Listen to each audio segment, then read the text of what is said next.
Dobro utro mga sisi ko. Malamig na umaga sa ating lahat.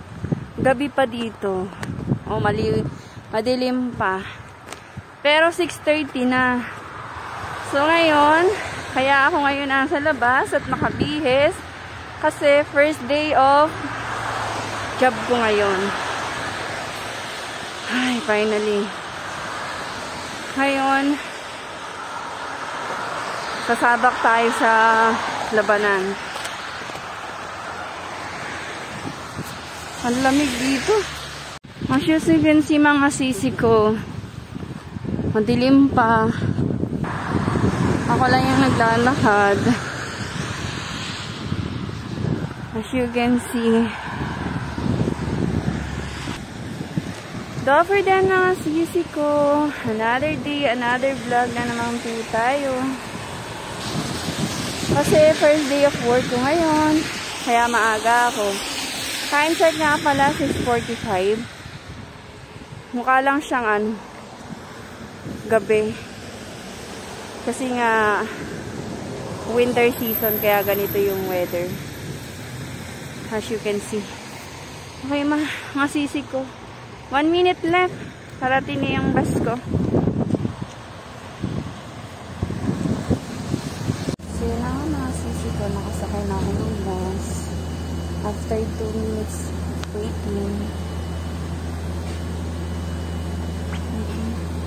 Hindi ko magamit yung salamin ko. Kasi may pugs. Mga sisi ko, after 45 minutes travel sa bus, nakababa na ako. And luckily, hindi ako naligaw. Ang saya-saya naman. First time kong mag-travel ng malayo na hindi ako naligaw. Tinandaan ko lang naman kasi pang 13 stop. Madali lang naman siyang tandaan. So yun lang, share ko lang. Bakit ba? Achievement na hindi ako naligaw. 10 to 15 minutes para makarating sa trabaho ko. See? Grabe, ang dulos ng kalsada. Kahit naka winter boots na ako, nadudulas pa din ako.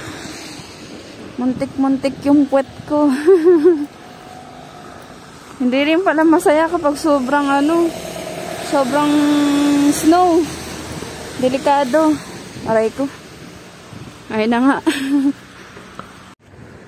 So yun na nga mga sisi ko. After 15 minutes na lakaran, malapit na tayo sa katotohanan. Ay, may mga nakikita ako ng mga naglalakad. Baka mga katrabaho ko na yan. Expecting talaga mga katrabaho na, no?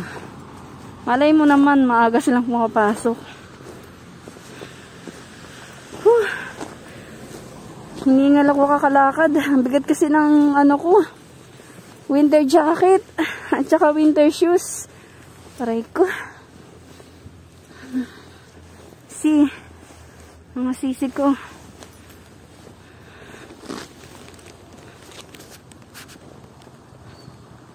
So, yun na nga mga sisi ko. Sa hinaba-haba ng lakaran, nakarating din ako. Inayos ko lang yung sapatos ko kasi yung medyas ko nalalaglag. Wala, stick yan. Tapos, ito na rin yung pantakip ko sa mukha. Grabe yung lamig. Nagpipresh yung labi ko. Buti na lang talaga. Handa tayo sa laban.